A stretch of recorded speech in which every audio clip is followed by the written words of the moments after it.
नमस्कार दोस्तों, एक बार फिर से आप सबका बहुत स्वागत है हमारे YouTube channel easy math bye जीवन शर्मा में। दोस्तों आज का अपना जो चैप्टर है वो संख्या पद्धति प्रश्नमाला 1.5 कक्षा 9वीं के लिए बहुत ही ज़्यादा इंपॉर्टेंट है। और आज हम इस प्रश्नमाला के 2 प्रश्न पढ़ेंगे, पहला और दूसरा, जो बहुत ही ज़्यादा इंपॉर्टेंट है। और ये अगर समझ में आया तो आपको ये प्रश्नमाला पूरी तरह से समझ में आ जाएगी दोस्तों। तो इस वीडियो को आप पहले पूरा ज़रूर देखिएगा दोस्तों। तो चलिए बढ़ते हैं आज के चैप्टर की तरफ, मिलते हैं वीडियो के अंत में।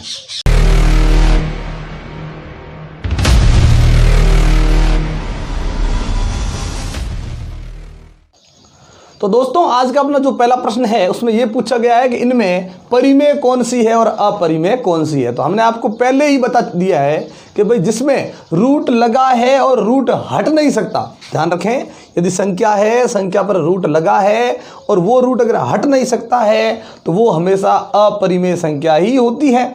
लेकिन यदि रूट नहीं लगा है पूरी संख्या के अंदर कहीं भी तो वो परिमेय हो सकती है, वो परिमेय ही होती है, चाहे वो भिन्न हो, चाहे वो कोई संख्या आ जाए। तो चलिए पहले प्रश्न का पहला करते हैं। यहाँ पे देखिए 2 - √5, क्या आप इसको और सरल कर सकते हैं? नहीं कर सकते। माइनस लगा है, जोड़ बाकी नहीं कर सकते क्योंकि इसके अंदर केवल 2 खुली संख्या है, ये रूट के अंदर है। जोड़ बाकी में ज़रूर ध्यान रखें, जब रूट के अंदर कोई संख्या होती है तो दूसरी में भी रूट के अंदर वही संख्या होनी चाहिए, तब हम उनकी जोड़ बाकी कर सकते हैं। मतलब ये सरल नहीं कर सकते, और सरल नहीं कर सकते मतलब √5 वैसे का वैसा ही रहेगा।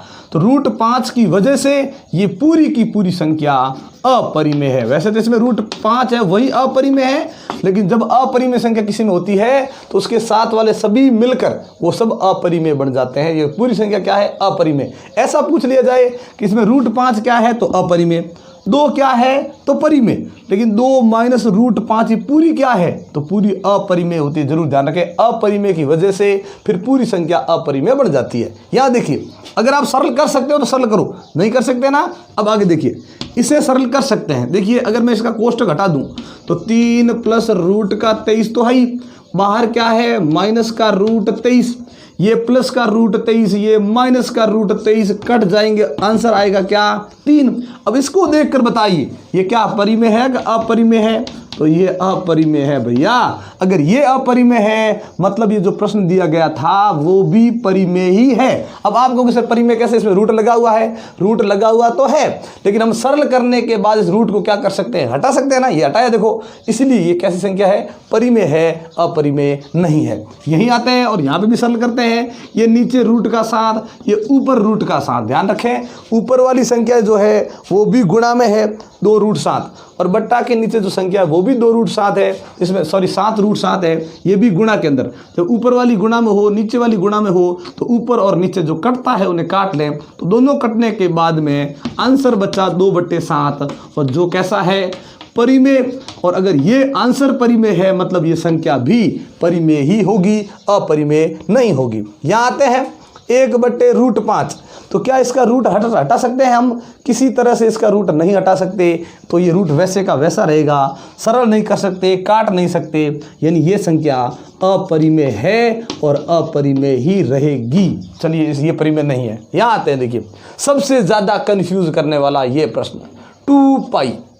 एक चीज़ आपको याद करनी पड़ेगी दोस्तों कि ये जो पाई है, हम वृत्तों से संबंधित क्षेत्रफल परिधि जब करते हैं ना तो हम पाई का मान लेते हैं 22/7। अब यदि मान के बारे में सोचें तो ये संख्या कैसी हो सकती है? परिमेय। लेकिन ध्यान रखें, ये पाई का ये जो 22/7 मान लिया गया है ये केवल अपनी सुविधा के लिए लिया गया है, क्योंकि पाई का जो मान होता है, वास्तविक मान, वो लगभग 22/7 के बराबर होता है, लगभग बराबर होता है। लेकिन पूरा का पूरा यदि देखा जाए तो वो 22/7 के बराबर नहीं होता, लेकिन हम अपनी सुविधा के लिए लेते हैं क्योंकि लगभग 22/7 के बराबर ही होता है। लेकिन वास्तविक रूप में ये जो पाई है वो एक अपरिमेय संख्या है। ज़रूर ध्यान रखें, जिसका दशमलव मान आपकी पुस्तक में दिया हुआ है, आप ज़रूर देखें। पाई का हमें मान जो मिलेगा वो ना तो शांत होगा ना अशांत परिमेय संख्या होगी, वो एक अपरिमेय संख्या की तरह होगी। इसलिए ध्यान रखें, पाई एक अपरिमेय संख्या है, इसलिए 2π भी एक अपरिमेय संख्या ही होगी। लेकिन अगर कभी आपको 22/7 पूछ दिया जाए तो ये तो खुला दिख रहा है कि ये एक परिमेय संख्या ही है। ये नहीं करना है कि पाई ले ली अपरिमेय, कि सर 22/7 भी आपने कहा था सर परिमेय, सर पाई का मान है इसलिए अपरिमेय होगी। नहीं भैया, ये पाई का मान हमने लिया ज़रूर है लेकिन अपनी सुविधा के लिए लिया है, क्योंकि ये पाई का लगभग मान है वो बराबर होता है।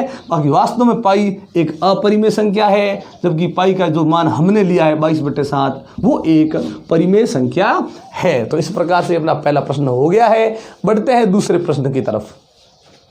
अब दूसरे प्रश्न में यह है कि निम्नलिखित व्यंजकों में से प्रत्येक व्यंजक को सरल कीजिए। ध्यान रखिए, सरल कीजिए का मतलब है कि जोड़ दिखती है तो जोड़ कर दो, बाकी दिखती है तो बाकी कर दो, गुणा है तो गुणा कर दो, भाग है तो भाग कर दो, जो हो रहा है वो काम कर दो। यही है सरल करने का मतलब। तो चलिए हम पहले प्रश्न की तरफ बढ़ते हैं। सबसे पहले हमें ये पहला एक प्रश्न दिया गया है दोस्तों, फिर दूसरा, तीसरा और चौथा, लेकिन हम आपकी सुविधा के लिए सबसे पहले जो प्रश्न करवा रहे हैं वो है तीसरा प्रश्न। ध्यान रखें, क्योंकि आपकी सुविधा के लिए कैसे है वो हम सब आपको बताएंगे, कैसे करना है कैसे नहीं करना है। सबसे पहले मैं तीसरा प्रश्न लेता हूं। तीसरे प्रश्न में क्या है, देखिए इसके ऊपर होल स्क्वायर लगा है। ध्यान रखें, √5 + √2 होल स्क्वायर। पहले अंदर वाले देख लें भैया, क्योंकि अंदर वाले सरल होते हैं तो पहले उनके सरल करो।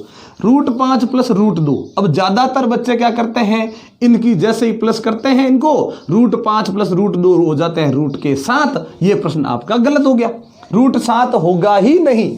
जोड़ और बाकी में ये जरूर ध्यान रखें कि यदि इसके अंदर रूट में कोई संख्या है तो रूट के अंदर ये वापस वही संख्या होनी चाहिए। √5 तो √5 ही होना चाहिए, √2 है यहाँ तो √2 ही होना चाहिए, तो ही उनकी जोड़ बाकी होती है, नहीं तो नहीं हो सकती। तो इनकी हम जोड़ नहीं कर सकते ना, लेकिन होल स्क्वायर करना है। होल स्क्वायर करते ही ये प्रश्न है वो सरल हो जाएगा। तो कैसे करना है होल स्क्वायर, जोड़ बाकी तो नहीं हो रही ना, तो जब ना हो जोड़ बाकी, 2 पद हो, जोड़ बाकी ना हो और स्क्वायर करना हो तो डायरेक्ट ट्रिक ये है, गुणा करने की, स्क्वायर करने की ट्रिक बता रहे हैं हम। ये नहीं सोचना है सर हम क्या कर रहे हैं, हम स्क्वायर करने की आपको सीधी ट्रिक बता रहे हैं कि ऐसी संख्याओं का स्क्वायर कैसे होता है।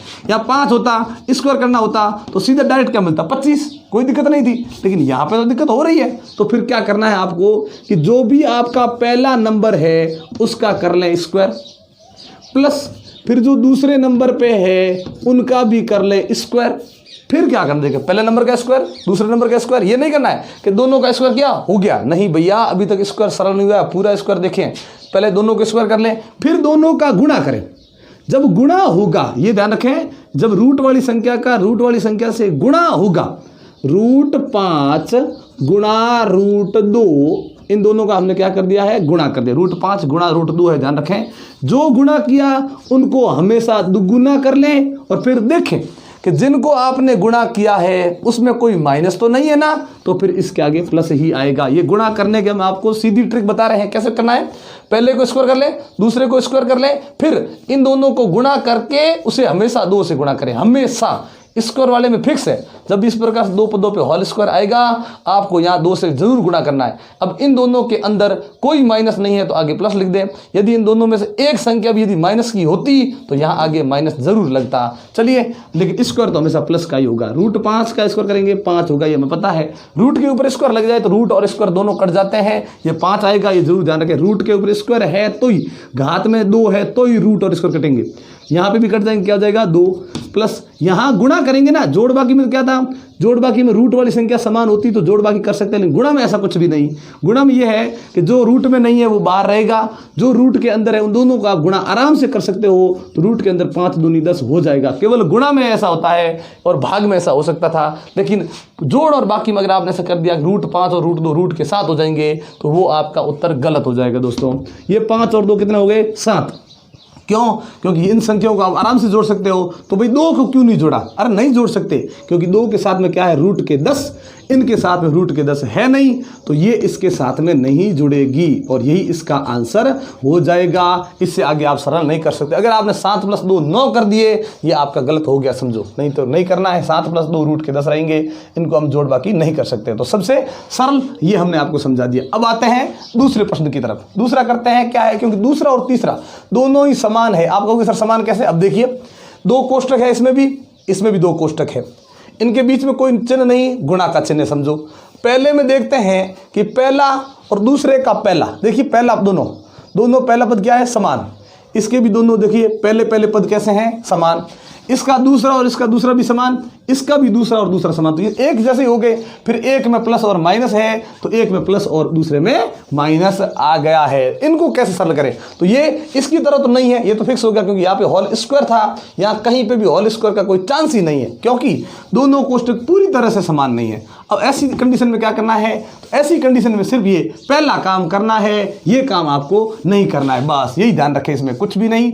जब इस प्रकार से पहला पद समान हो दोनों का, दूसरा पद समान हो, लेकिन केवल प्लस माइनस का ही फर्क हो, इसमें प्लस इसमें माइनस या फिर इसमें माइनस और इसमें प्लस हो, तो ऐसी कंडीशन में आपको केवल पहले का वर्ग करना है, दूसरे नंबर पे जो आया उसका भी वर्ग करना है। लेकिन चिन्ह में ये जरूर ध्यान रखें कि ये जो स्क्वायर आया वो कैसे आया, √3 को इस √3 से गुणा किया तो स्क्वायर आया, लेकिन जिन जिन को आपने गुणा किया है उन दोनों में देखिए माइनस कितने हैं, केवल एक, तो माइनस आएगा, यहाँ पे प्लस मत करना, ध्यान रखें। जिनका आप गुणा कर रहे हो उसमें एक ही माइनस है तो माइनस आएगा, डबल माइनस होते तो हम प्लस यहाँ पे कर सकते थे, कोई दिक्कत नहीं। फिर करते हैं 3 का वर्ग, ये हो गया 9 माइनस रूट की संख्या पे घात 2 लगी हो तो रूट की घात, ये जो रूट है और घात 2 कट जाएंगे, अंदर वाला ही उत्तर रहेगा। 9 में से 3 गया, पीछे बच गया 6, यही इसका आंसर है, ये हमने सरल कर लिया है। इसी प्रकार से ये भी होगा, पहला नंबर समान, दूसरा नंबर समान, एक में प्लस और एक में माइनस है, तो इसमें भी यही होगा, पहले नंबर का हो जाएगा स्क्वायर, दूसरे नंबर का हो जाएगा स्क्वायर, बीच में आएगा माइनस। ये कुछ भी नहीं किया, ये इन दोनों को गुणा करने की शॉर्ट ट्रिक है, गुणा ही किया है हमने। अगर हम शॉर्ट ट्रिक नहीं लगाते, ज़्यादा समय लगाते, अभी इसमें करेंगे क्योंकि इसमें कोई शॉर्ट ट्रिक हो ही नहीं सकती, ये थोड़े खास हैं इसलिए शॉर्ट ट्रिक है, जो खास नहीं उसमें कोई शॉर्ट ट्रिक नहीं। चलिए यहाँ पे स्क्वायर किया, क्या आएगा 5, रूट पे घात 2, रूट 2 घात 2 दोनों कट जाएंगे, यहाँ पे क्या जाएगा केवल 2, 5 में से 2 गया 3, ये इसका आ गया आंसर। तो इस प्रकार से ये 3 तो हमने कर लिए हैं, लेकिन ये कैसे होगा, अब देखिए, क्योंकि ये किन्हीं के जैसा नहीं है। यहाँ पे देखिए पहला और पहला समान नहीं, दूसरा ये भी समान नहीं, प्लस समान है तो कोई दिक्कत नहीं। जब इस प्रकार से पदों में कोई समानता नहीं होती, ये तो समझ में आ गया हमें, तीनों इनमें समानता नहीं है तो कैसे करें। अब ध्यान से देखिएगा कैसा करना है आपको। ऐसी कंडीशन आपको करना क्या है, इस पहले पद को यहाँ से उठाना है और उसे ले जाकर क्या करना है, आगे वाले कोष्टक के पहले पद से भी गुणा और आगे वाले कोष्टक के दूसरे पद से भी गुणा ही करना है। जरूर ध्यान रखें, पहले कोष्टक को लिया, उसमें पहले पद को लिया, पहले पद को ले जाकर क्या करना है, अगले कोष्टक के पहले पद से और दूसरे पद से और भी पद होते हैं उन सभी पदों से गुणा करेंगे एक एक करके। तो चलिए मैं 3 को यहाँ लेकर गया, इस सारी बातों को और कुछ नहीं याद रखना है भाई, ये कहाँ गया सर, ये बाद में आएगा अपने आप। पहले इसको देखें, इसको ले जाकर यहाँ गुणा में लिखना है, तो कैसे लिखेंगे, 2 गुणा 3, 2 है, ये गुणा में क्या आ गया 3, आगे क्या है प्लस का √2, जानेंगे प्लस का √2 है ना, इसके साथ भी गुणा में कौन आया, यही 3 हो गया ना, ये चला गया यहाँ से, पहले पद के साथ भी गुणा हो गया और ये जाकर दूसरे पद के साथ भी गुणा में लिख दिया। अब क्या होगा, अब ये पहला पद तो चला गया सबके साथ में, अब हमें पहले पद की कोई बात नहीं करनी, अब किसकी बात करेंगे, दूसरे पद की। ये दूसरा पद है, ये भी जाएगा, पहले से गुणा होगा, ये भी जाएगा, दूसरे से गुणा होगा, इसी प्रकार से। चलिए आगे जाते हैं इसके साथ। तो यहाँ पे जरूर ध्यान रखें कि इसको ले जाकर गुणा जरूर करना है, लेकिन यहाँ पे गुणा थोड़ी लगाना है कि इसके साथ गुणा कर दो, नहीं भैया, इसके साथ वही चिन्ह लगाना है जो आगे है। हाँ, इसको ले जाकर जरूर गुणा करना है, तो लिखेंगे इसे कैसे, प्लस का 2, ध्यान रखिए प्लस का 2 है। अब इसे गुणा करेंगे √3 से, आगे आ नहीं रहा मैं नीचे लिख रहा हूं, अब √3 इसके साथ जाएगा तो ये भी किसका है, प्लस का है √2 और गुणा में ये आ गया √3। तो कुछ नहीं किया हमने, पहले पद को ले जाकर इस आगे वाले कोष्टक के दोनों पद के साथ गुणा में लिख दिया, दोनों पद के साथ गुणा में, ये जैसा प्लस है तो प्लस ही आएगा, माइनस होता तो माइनस ही लिखते, ध्यान रखें। फिर दूसरा पद गया तो भी आगे वाला जो पद लिखेंगे वो अपने खुद के चिन्ह से ही आएंगे, जैसे प्लस का 2 है तो प्लस का 2 आएगा, -2 होते तो माइनस का 2 आएगा, ये जो गया वही सिर्फ गुणा में आएगा। अगर आपने इन आगे वाले पदों को भी गुणा में लिख दिया तो गलत हो जाएगा, ध्यान रखें। ये आगे वाला जो गया वो जाकर गुणा में लिखेंगे, ये जो गया वो लिखेंगे गुणा में, फिर दूसरा जाएगा उसी प्रकार से गुणा में होगा। ज्यादा पद होते, अगर ज्यादा पद होते तो वो भी इसी प्रकार से आगे उसके साथ भी गुणा में चला जाता है, नहीं तो करेंगे नहीं। इन दोनों का गुणा किया, ये हो गए 6, ये प्लस, इन दोनों को गुणा कैसे करें, क्योंकि ये संख्या है रूट के अंदर और ये रूट के अंदर है नहीं, तो गुणा कैसे करें। तो ये केवल गुणा होने के रूप में कैसे गुणा करेंगे, ये बिना रूट वाली संख्या को जब रूट वाली संख्या से गुणा करते हैं तो बिना रूट वाली पहले और रूट वाली बाद में लिख देते हैं और कोई चिन्ह नहीं लगाते, ये गुणा हो गया। फिर देखिए इन दोनों का गुणा करें तो यही हो गया 2√3, अभी करेक्ट किया था हमने। इन दोनों का गुणा कैसे करें, √2 को √3 से, अब रूट वाली दो संख्याओं को गुणा करते हैं तो वो अंदर एक समान इस प्रकार से गुणा हो जाएगा, रूट का 6 गुणा में होता है √2 √3, ये रूट अंदर हम मिला सकते हैं, रूट वाली अंदर वाली संख्या को अंदर वाली संख्या से गुणा कर सकते हैं। अब देखिए अब इन सब को क्या करनी है, यहाँ पे जोड़ करनी है, लेकिन जोड़ नहीं कर सकते। उसका कारण देखिए, इसको जोड़ नहीं सकते इसमें क्योंकि इन सब के साथ रूट की एक संख्या है, इसके साथ है नहीं, तो ये तो किसी में जुड़ने वाली नहीं।